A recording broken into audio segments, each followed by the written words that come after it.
Jai Hind children, welcome to module 2 of plant life. In this module, we'll study about the dispersal of seeds. Why do the dispersal of seeds takes place? The first question which comes in our mind is the cause of dispersal of seeds. Dispersal of seeds takes place like if plants grow too close to each other, they will not get enough space, air, water, minerals, and sunlight. So, under these conditions, they cannot grow into healthy plants. Since a plant produces a large number of seeds, so the scattering of the seeds far and wide takes place. So, to reduce this overcrowding among the other plants, the seeds are dispersed from one place to the another place. Now, there are different agents of dispersal of seeds. First is wind dispersal, then water dispersal, and then animal dispersal. And the last one is explosion of fruit. Now we'll study these dispersals one by one. First is wind dispersal. In wind dispersal, the seeds are scattered by wind, which are usually very small and light in weight.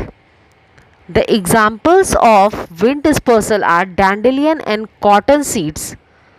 Dandelion and cotton seeds, they are dispersed by wind because they have long and fine hairs surrounding them. This makes it easy for the wind to carry the seeds away from one place to the another place. In the picture you can clearly see the seeds of cotton and dandelion. Other than this, maple and drumsticks have wings attached to them which help them to float in air. Now moving on to the next one, that is water dispersal. In water dispersal, the plants that disperse seeds in water have fruits and seeds that float on water. Water lily, lotus, and coconut are the examples of water dispersal seeds. Their seeds are dispersed in the water and they are carried from one place to the another place.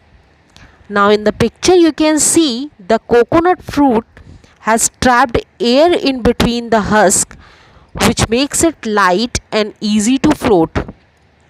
Water carries these fruits and seeds to far off places.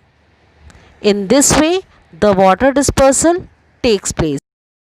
We move on to the next type of dispersal, that is animal dispersal. Children, we all enjoy eating fleshy fruits, right? So, what happens when we eat the fleshy fruits? The seeds which are left over, we throw it in the open. These seeds are hard, and when animals eat the fruits, the seeds come out through the waste and are ready to grow. Examples of seeds like guavas and berries. And the other one, on the other hand, some seeds have stiff hair, spines, or hook like structure, which enables these seeds to cling or to attach to the clothes of the human beings or to the fur of the animals.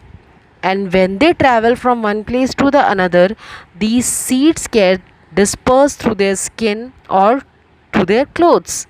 As you can see in the picture, the example is clearly given that how the seeds are dispersed through animals as well as with the human beings.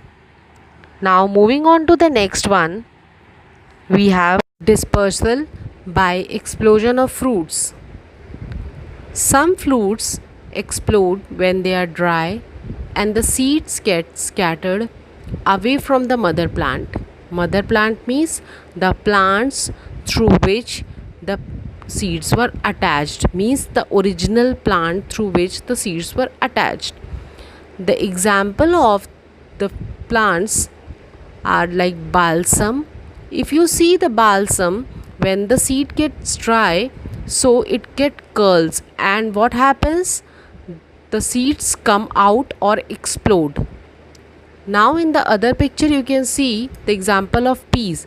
When the outer covering of the peas get dried, so seeds are scattered. Other example is geranium. When the plant gets dry, the seeds explodes or scattered. Same is with the case of touch me not plant. The touch me not plant seeds are also scattered from one place to the another place, so explosion of seeds takes place in all these plants. So in this way we are finishing the dispersal. Now moving on to the next one is crops. What are crops? They are the plants that are grown in fields to provide food and other useful things to us. We have basically three types of crops. First is food crops such as rice, maize or wheat. Then we have fiber crops such as jute and hemp. As you can see in the picture, the jute picture, I guess you all must have seen the jute. Then the third one is oil producing crops such as peanut, mustard and linseed. These crops of oil producing, they produce oil. So here we have discussed about the three types of crops: food crop, fiber crop and oil producing crops. All crops need water, sunshine, air and good quality soil. But different crops grow in different weather conditions. Means they all cannot grow in the same weather condition. They require different temperature, different condition, different atmosphere to grow. Now we'll come to the two types of crops. One is summer crops, that is kharif crops. Examples of summer crops are rice, millets, maize, pulses, jowar, bajra, jute, hemp and peanuts. Means these crops can be only grown in the season of summer. The summer vegetables are onion, pumpkin, brinjal, lady's finger, spinach, tomato, garlic and gourd. These are the vegetables which we can basically found in the month of May, June, July, means the summer season. Now the fruits which are easily available in the summer are mango, melon, lychee, plum, peach and apricot. Now the other crop is winter crop, that is rabi crop. Winter crops are the crops which are grown in the winter season like wheat, barley, gram and mustard. The vegetable of the winter crops are cauliflower, carrot, radish, turnip, peas and beans. Children, you all like cauliflower, right? So these are the vegetable which is commonly found in the winter season. Now moving on to the next is fruits, the winter fruits like apple, banana, pomegranate and berries. These are the fruits which are easily available in the winter season and are called rabi crops. So here children, we have discussed two types of crops. First is summer crop and winter crop. Now we'll see how the crops can be grown in a good condition, like how to grow the good crops.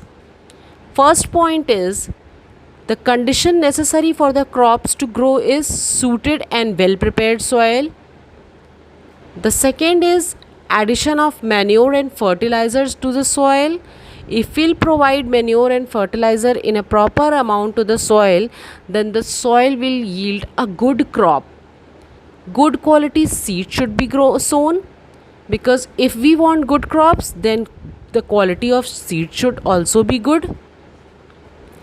Then we have another point, that is the fourth point, is we should have right amount of water to be given at the right time.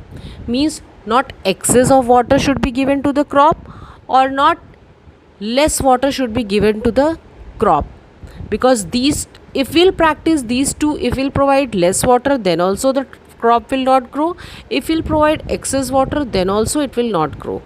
Then the fifth one is protection against diseases, insects, birds and small animals. So how can we protect it? We can protect it by spraying the proper insecticides and pesticides. What are insecticides and pesticides? Insecticides are those which are sprayed to kill insects, and pesticides are which are sprayed in the fields by the farmers to kill the pests like rats, lice and insects like locust, grasshopper, etc. Proper fencing of fields to prevent cows and other grass eating animals. Unwanted plants called weeds must be removed. Why do we remove weeds? Because what happens, if the weeds will grow in between the crops, they will take the nutrients from the soil. So in this way, the crop will be lacking the nutrients and weed will get the nutrients. Harvested plants must be protected from moisture, insects and small animals, because if they will come in contact with these, they will not be longer stored properly and they will not be useful for us. Harvested crops must be stored in a dry place or airtight containers. Means it should not get the moisture or air from outside, because if these two things it will get, the crop will be spoiled. So children, in this way we have completed the chapter. I hope you all must have gone through both the modules and you'll be able to learn each and every point related to the chapter. Thank you and Jai Hind.